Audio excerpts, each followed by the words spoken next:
এই যে তেলটা গরম হয়ে গেছে, এখন পেঁয়াজটা দিয়ে দেবো। মাছটা কিন্তু ভাজবো না, মাছটা এই যে পেঁয়াজটা দিলাম, এই পেঁয়াজের ওপরেই কিন্তু মাছটা দিয়ে দেবো, কেন কই মাছ ভাজে না। পেঁয়াজটা ভাজা হয়ে গেছে একটু, এবার মাছগুলো সব একে একে দিয়ে দেবো।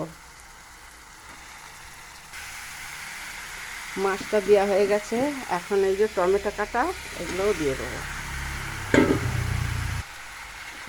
এখন এই যে মশলা বাটা এটাও দিয়ে দেবো, সামান্য একটু জল এটাও দিয়ে দেবো। সব দেওয়া হয়ে গেছে, এবার হলুদটা নুনটা দিয়ে দেবো।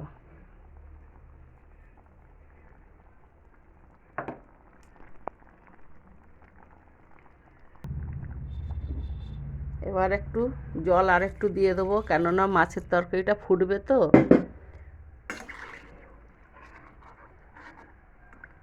এরম করে খেয়ে দেখবেন, শুধু জিরে বাটাতেই কালকে খেয়েছি, তাই আজকে অন্যভাবে রান্না করলাম, দেখি আজকেরটা খেয়ে কীরম লাগে।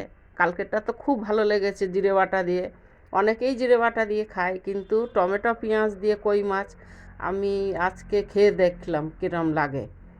তা যদি ভালো লাগে তোমাদের জানাবো আমি।